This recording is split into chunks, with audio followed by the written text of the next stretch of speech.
ចែករំលែកបងប្អូនពីវិធីធ្វើស្ក្រាប់ដោះខ្លួនឲ្យស្បែកសស្អាតនិងភ្លឺថ្លាជាងមុន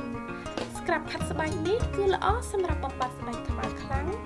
និងធ្វើឲ្យស្បែករបស់បងប្អូនត្រឡប់មកជាស្រស់ថ្លាឡើងវិញទាំងបុរសនិងស្ត្រីអាចប្រើរូបមន្តនេះបានតោះតាមមើលពីរបៀបធ្វើទាំងអស់គ្នាគ្រឿងផ្សំដែលបងប្អូននឹងត្រូវការនោះគឺលេលាបស្បែកសាច់អំពិលទុំក្រូចឆ្មាស្ករសនិងចាហួយវ៉ាសេលីនដំបូងដាក់លេលាបខ្លួនឲ្យសចំនួន2ស្លាបព្រាបាយលេលាបស្បែកនេះនឹងជួយធ្វើឲ្យស្បែករបស់បងប្អូនកាន់តែទន់និងសជាងមុនបន្ទាប់មកដាក់សាច់អំពិលទុំ2ស្លាបព្រាបាយ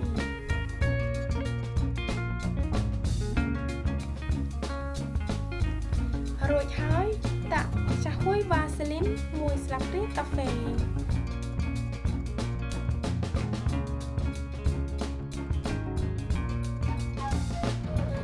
កូរបញ្ចូលគ្រឿងផ្សំទាំង3មុខនេះឲ្យបានម៉ត់ល្អ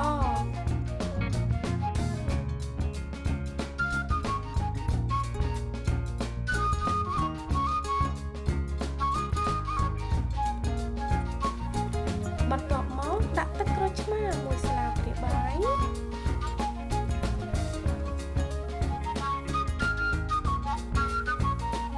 និងចុងក្រោយដាក់ស្ករស3ទៅ4ស្លាបព្រាបាយ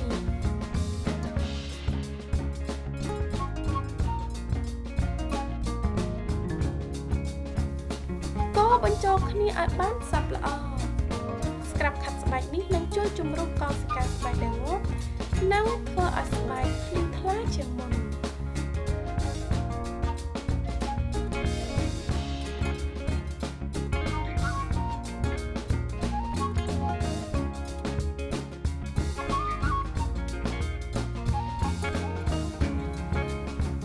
ស្ក្រាប់របស់យើងគឺបានរួចរាល់ក្នុងការប្រើប្រាស់ស្ក្រាប់ថ្នមៗនៅលើស្បែករបស់បងប្អូនរយៈពេល5នាទី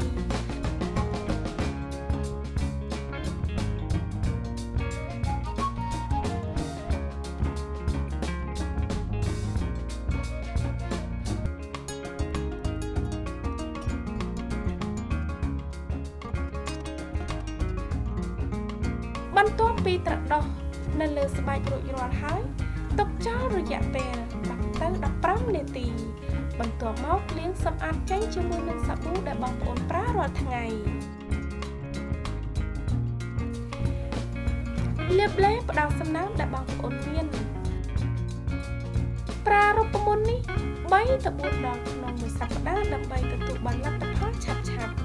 ដោយដែលបងប្អូនបានឃើញដៃរបស់ខ្ញុំមើលទៅទន់រលោងនិងភ្លឺជាងមុនតាំងពីការប្រើប្រាស់លើកដំបូងសូមឲ្យវីដេអូនេះមានអត្ថប្រយោជន៍សម្រាប់បងប្អូនសូមចុចលើផ្ទាំងវីដេអូខាងលើដើម្បីមើលរូបមន្តនិងគន្លឹះបន្ថែមទៀតសូមអរគុណសម្រាប់ការទស្សនាខ្ញុំនឹងជួបបងប្អូននៅវីដេអូបន្តទៀតបាយបាយ